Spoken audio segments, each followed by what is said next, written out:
Okay, mga kalingap, nakikita po ninyo sa ating monitor ang isa pong komento po doon po sa naging live po ni Red Sane, at ito po ay komento ng nagngangalang G Group na sinasabi po rito, mga kalingap, ay kaya daw po hindi nila kinuha po si Supermax sa kanila pong ipinapagawang tindahan po nila Beyonce ay dahil mahal daw po ang kanya pong singil. So yan po ang ating paksa sa ating video ngayong araw na ito, mga kalingap. Napaka-controversial na tindahan. Nung una ay halos akala po natin ay hindi na matutuloy.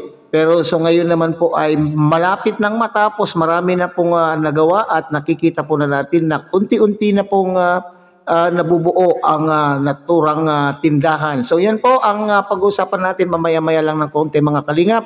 Pero bago po yan, tayo muna po ay magbibigay po guys sa ama at founder po ng Kalingap, Kuya Bal Santos Matubang. At tangkilikin po natin Ate Edna Vlog, Kalingap Rob, Kalingap Dan. At siyempre, kung bagong dating lang po kayo, bagong silip lang po kayo sa ating munting channel, sana po ay inyo rin pong tangkilikin sa pamamagitan po ng inyong pagbibigay ng like, share, and subscribe. At tuloy pinutin na rin po ang notification bell. At nang sa ganon, tayo pa rin po ay magsama-sama at magkita-kita sa susunod pa pong mga reaction videos na ating gagawin. Likewise, mega loud shout out sa ating mga kasamahan po dyan sa Karepa, Kalingap Reactor Partners, sa pamumuno po yan ng aming presidente, Javier De Leon, aka Birador. At tangkilikin din po natin ang ating mga Kalingap Partners, Kalingap charity vloggers, lalong-lalo na po yung mga nariyan po sa iba't ibang Kalingap landing pad sa ating bansa. Sana po ay inyo rin po silang suportahan. Okay, likewise, mega loud shout out sa inyong Kalingap subscribers, solid supporters, and generous sponsors. At ganoon din po sa ating mga kapatid po dyan sa Team Siomai ng Kalahi Community at ng buong Kalahi Community. Okay, so nakikita po ninyo, mga Kalingap, yung pong komento po dyan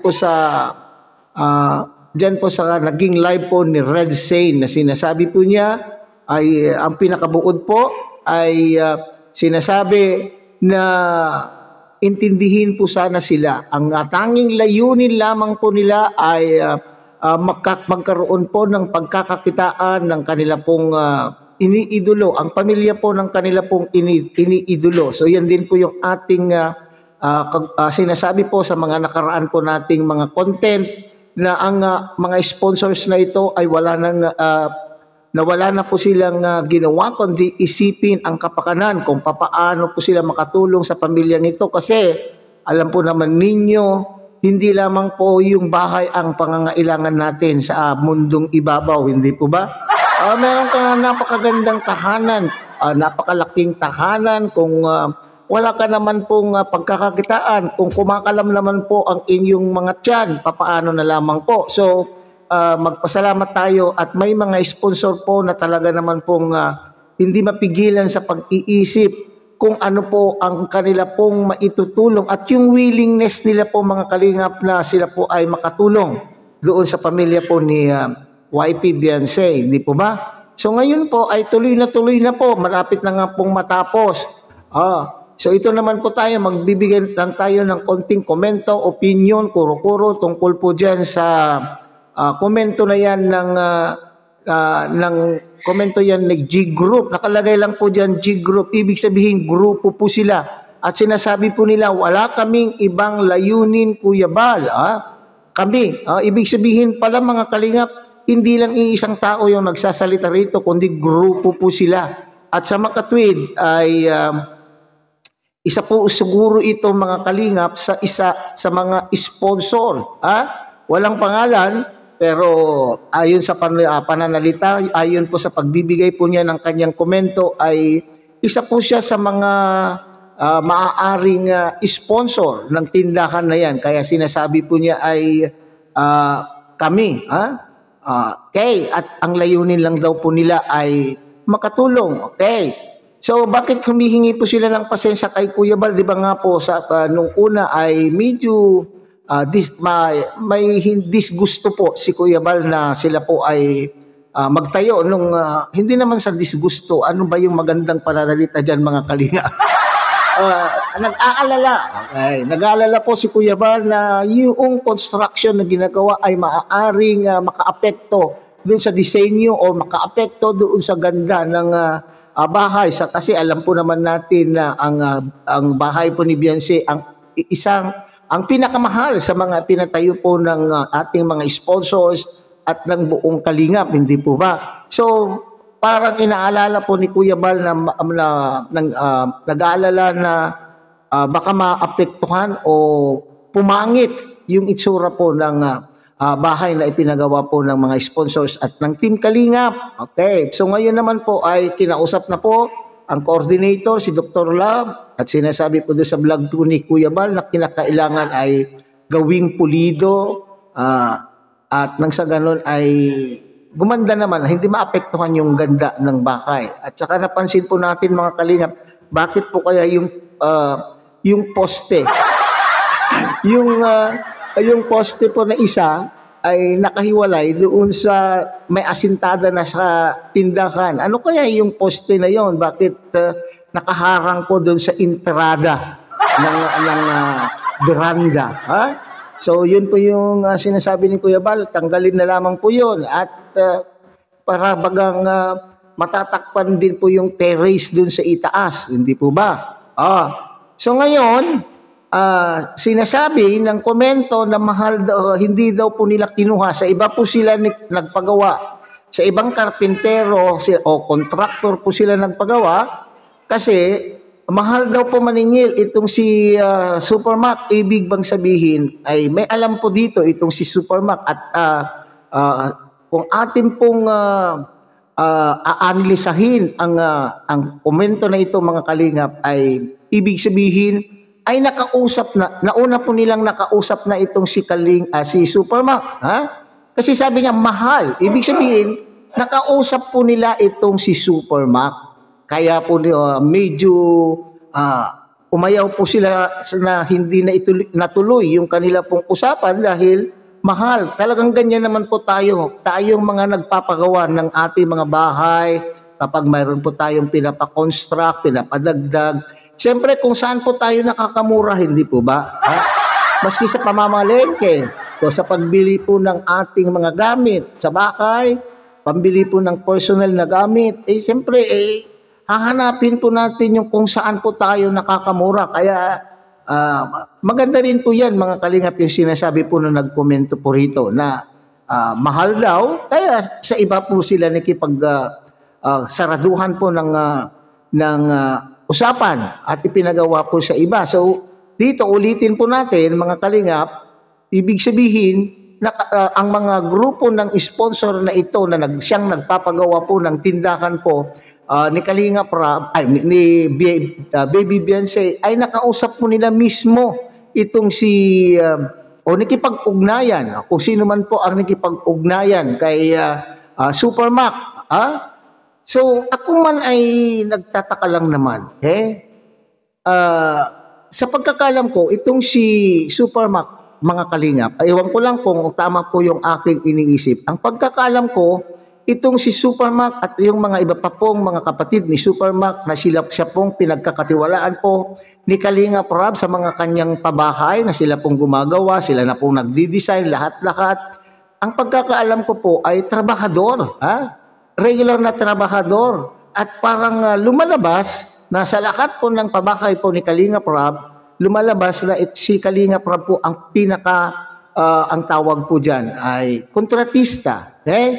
Kasi iniisip ko na si Supermac ay regular na trabahador kasi sila po ay binabayaran po sila ng kanila pong sahod tuwing Sabado. At Sabado nga po ang talagang payday ng ating mga construction workers. So ibig sabihin, si Kalingap Rob po sa lahat ng mga pabahay, si Kalingap Rob po ang lumalabas na parang kontratista. Kasi siya po ang humahawak ng budget, siya na rin po ang nagpurchase ng mga materials.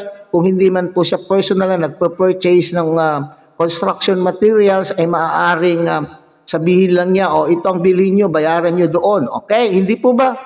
So bakit sinasabi na itong si Supermac ang kausap po nila? Ha? Pwede ba yun kaya?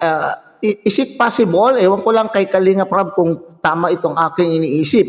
Kung itong mga grupong ito na nagpapatayo ng tindahan ay kinausap si Supermac, di ba?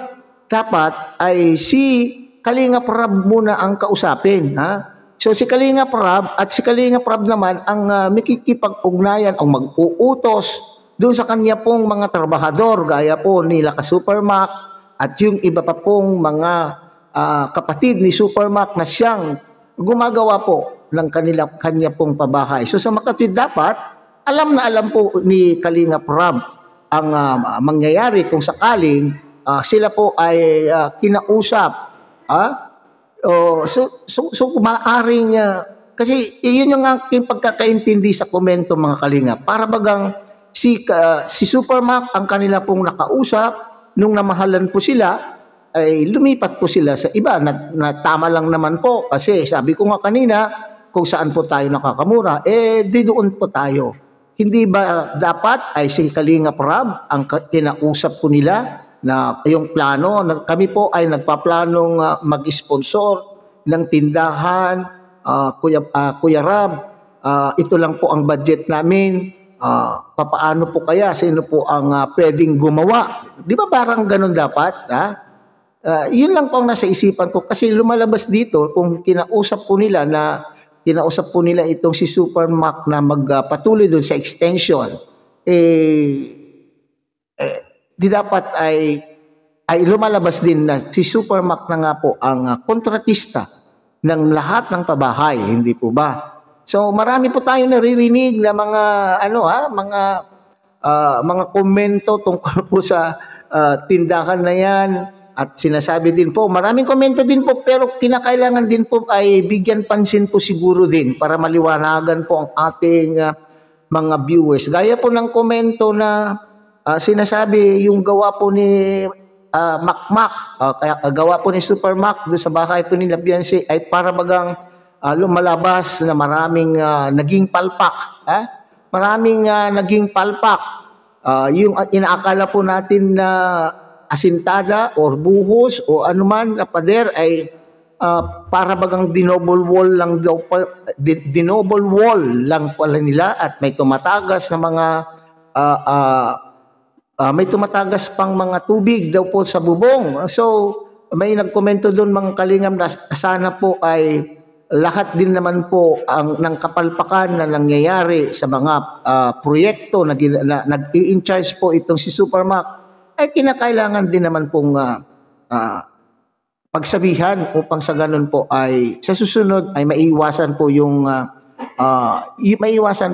mga kapalpakan na mangyayari. Yun po yung mga hiling po ng ang ating pong mga viewers na nagko-komento po na atin po naman pong nabasa na sinasabi, sana ipalabas yung mga yung mga kapalpakan na nangyari upang sa ganon ay malaman din po natin, hindi po ba? O dili naman po kaya, baka isa rin po ito sa mga dahilan, ha? Baka isa rin po ito sa mga dahilan kung bakit hindi si Supermac ang kinuhang magpatuloy sa naturang proyekto sa tindahan ay dahil alam po ng mga sponsors na maraming maraming kapalpakan doon sa ginawa. Kagaya po yan ng tumutulo. Bakit daw po yung inakala po natin yun ay asintada, yun pala ay plywood na double wall lang daw. Parang yung mga ganun po mga Kalingap. Okay? Pero wala tayong masamang tinapay po kay Supermac. Ang hinihiling lang po ng mga viewers ay masabi din, punain din po ng Kalingap, lalo na po itong si Kalinga Prab, ang mga palpak, lumalabas na mga kapalpakan po sa mga nagiging proyekto po nila. Okay? So hanggang dito na lamang po tayo mga Kalingap. Muli, tangkilikin po natin Kuya Bal Santos Matubang, Ate Edna Vlog, Kalinga Prab, Kalingap Dan, at siyempre, mulit-muli, pinakikiusapan po kayo ng inyong pong lingkod. Sana po ay inyo rin pong tangkilikin ng munting channel nito sa pamamagitan po ng pag-like, share, and subscribe at tuloy pindutin na rin po ang notification bell at nang sa ganon tayo pa rin po ay magsama-sama, magkita-kita sa susunod pa pong mga reaction videos na ating gagawin. Muli isang mapagpalang umaga, tanghali, gabi po sa inyo lahat. Mabuhay po kayo at God bless everyone.